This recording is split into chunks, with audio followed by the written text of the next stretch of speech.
Page 147, Little Brown Jug. On pages 144 and 145, they introduce you to the F major scale.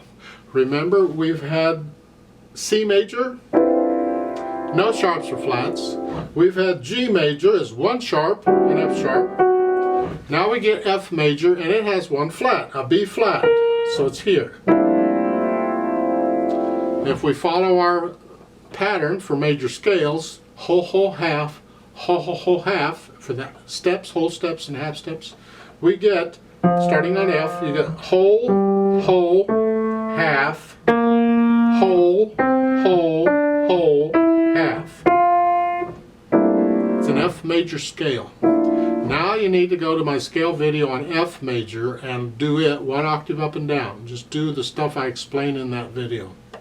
Learn the F major scale. I have always, not always, for a long time I had a real tough time with F major because in the right hand the fourth finger plays that and then you got to bring the thumb under to get the C.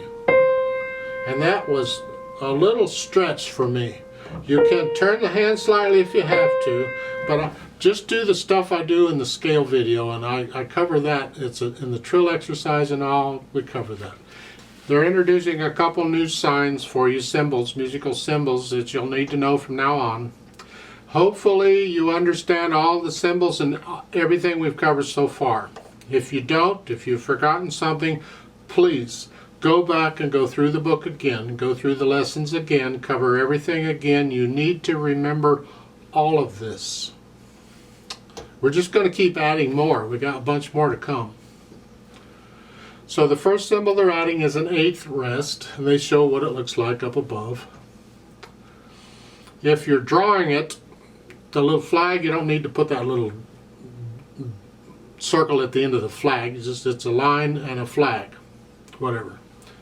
And the other is the accent sign. An accent sign is part of articulation. I'll get to there when I talk about the articulation. Now, danger on eighth rest. Remember I said every note has a corresponding rest. An eighth note there's an eighth rest, and here it is. But if you're drawing this, if you're hand drawing these eighth rests, make sure that little flag goes off to the left. This is my left going this way. Your left's probably going that way. Because if you draw it going off to the right, that's a different symbol. That means something else. So watch out on that. You see, music has evolved. Music notation has evolved. And 100 years ago, the symbol for going off to the right, the flag goes off to the right, was actually a symbol for a quarter rest, not an eighth rest. They didn't use the little squiggly line that looks like a bird diving down back then. They had this, and since then it's changed. We don't use the old symbol anymore. We use the squiggly diving bird thing again. And that's, in my opinion, a good idea because the other is very confusing. But if you happen to be reading some really old music printed a long time ago, you may run across quarter rests that look like eighth rests, but the flag's going the other way. So be aware of that. And it works exactly the same way an eighth note works, except you're quiet for half a count, or however many counts an eighth note gets. That's, you see it at the beginning of this in the bottom staff. The top staff you have an eighth note, with the bottom staff you have an eighth rest. That makes sense. It's a half a count. Okay. So let's look Brown Jug over. 4 lines long. It's got a repeat sign, so we're going to play the whole thing again. Treble and bass clef, 4/4 time signature, 1 flat in the key signature. So let's check the notes and rhythms and all, because we are moving around here. You're starting out here and you're in this position to start. Remember there's a B flat in here. So it's 4 and 1 and 2 and 3. Then they want second finger on the C. So you hear,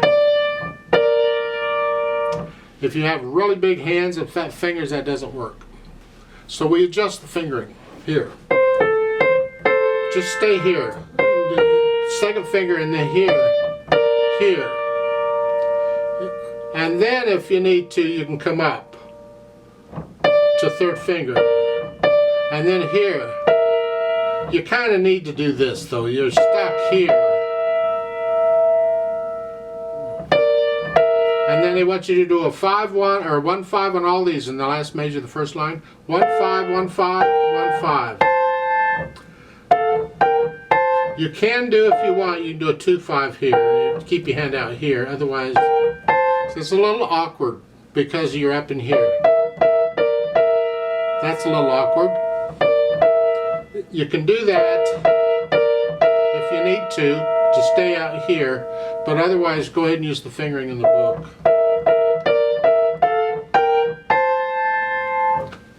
Second line is similar. 1 and 2 and 3 and 4.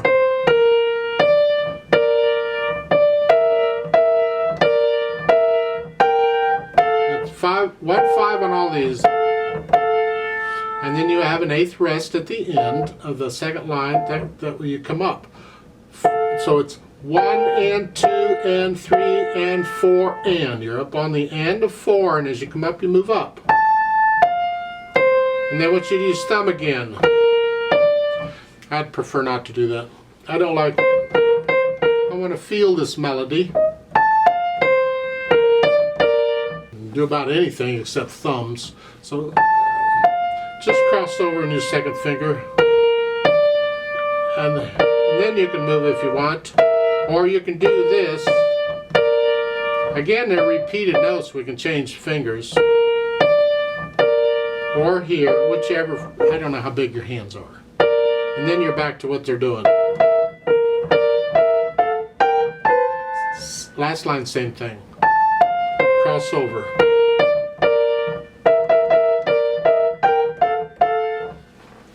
Left hand. We're getting a little tricky here. We're getting up there. Hopefully you know what these notes are. I don't know if you do or not. That's an F and that's a C. You need to know those notes, so just memorize them. Here. And then you come up. The thumb comes up to the D. It's a B flat and a D. And the thumb comes back down. Long rest. That's about all the left hand's doing.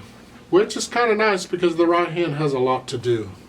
Let's put the hands together real slow and careful. You go here. And then here. These fingers. Make sure those are together. Whichever you're fingering you're using the right hand, I don't know. And here. Now this is changing, that's not. And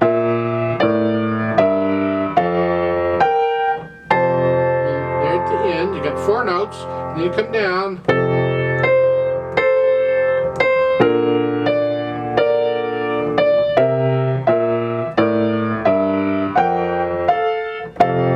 Third line down, you come up. So only the right hand is moving there, the left hand's staying where it's at.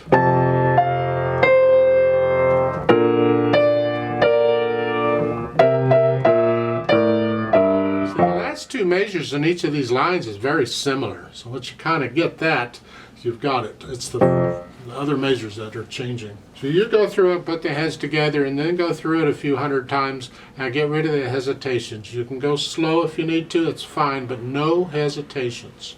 Then once we have that, we can add the articulation. Just connect everything you can as best you can. And then the staccato's a bump, bump, wrist action here.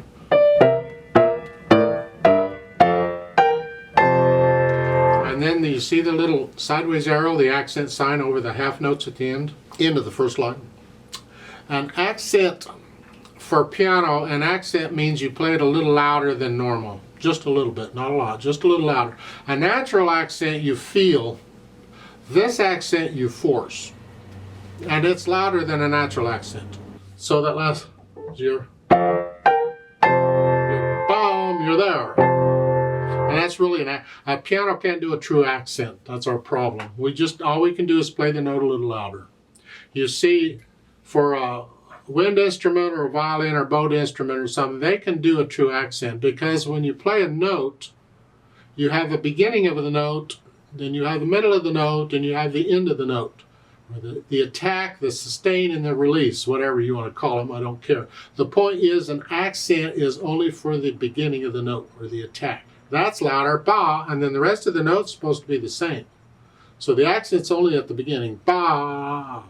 We can't do that with the piano. We can't control it. After we play it, the piano takes over and it just dies away. All we can do is play it a little louder, and then that's it.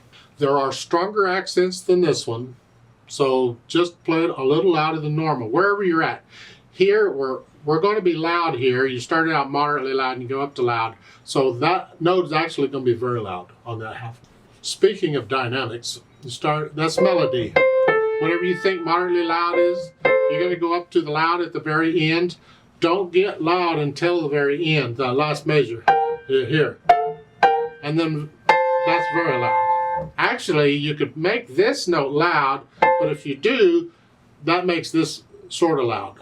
Well, that's where you started. So you're not really going to get much difference between moderately loud and loud. There's not a lot of difference there. So you had to span it out through the whole line. Well, how do you do that? Well, it's a trick. So the first measure, full measure, I'm staying where I'm at. And then I get just a hair louder. And then a little louder. And then I go up. I save most of my crescendo toward the end. So I'm not moving much for the first 2.5 measures or more. Just almost the same. Second line's the same. And then the third line you're loud, but with the accent, you're very loud.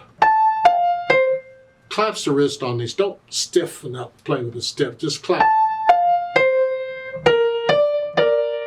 And then you come down to moderately loud. And then you go back up. And then very loud at the end, last line again. You're loud, but with accents, it makes it very loud. And then come down and back up. And there's no accent on the last measure. So you're just loud there. Left hand stays in the background. Then the speed. Well, moderately fast, but good luck with that because it's got to be accurate. So don't go beyond what you can do accurately.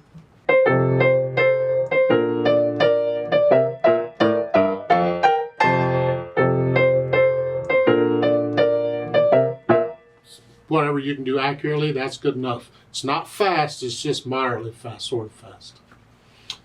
Now, a little bit on interpreting music. When you have a succession of notes or a series of notes that are all accented, look at the third line in the first 2 measures. All of these notes have accents.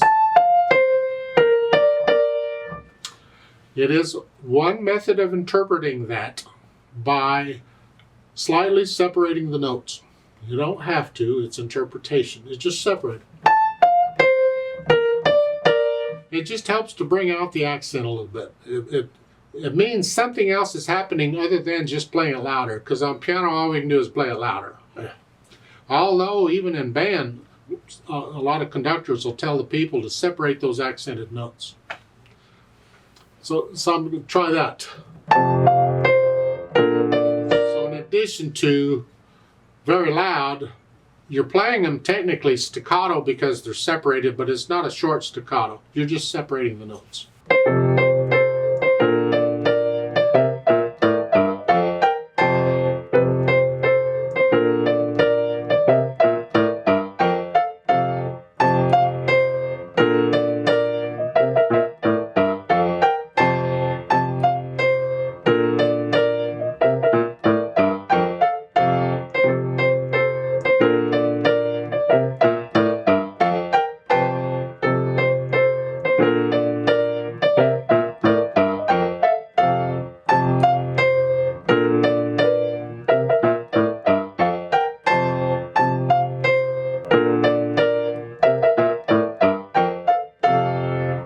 Now it's a real challenge in piano when you're playing fast and loud to keep it all under control, because the idea is to stay relaxed, but when you're loud you're using a lot of weight and that you tend to get tense. You get loud.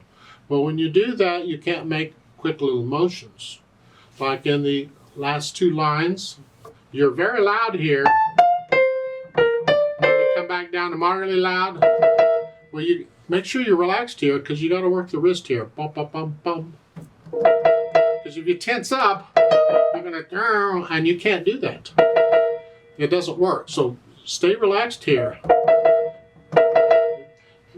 Part of practicing it. You play and relax. Just make it a point to relax. Bum, bum, bum, bum. It's something to practice, something to work on. I'd like to play this with you very slowly to double check all the notes and the rhythms. I'm not going to do the dynamics, but I will do the accents. That's part of articulation. So I'm going to give us almost 4 counts because we come in on the and of 4. So it's like what? 1, 2, 3, 4, and. Come in on there. 1 and 2 and ready and go. 3 and 4. 3 and 4.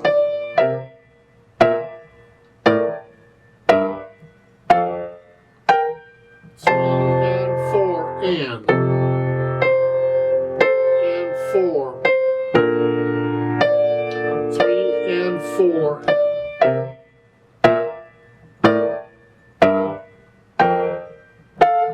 3 and 4 rest. And 4 and 4 and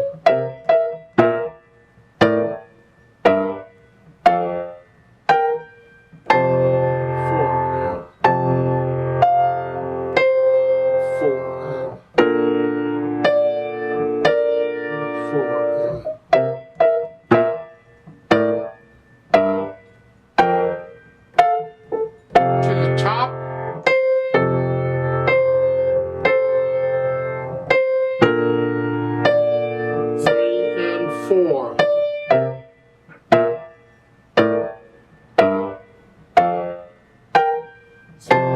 4 and 3 and 4. 3 and 4.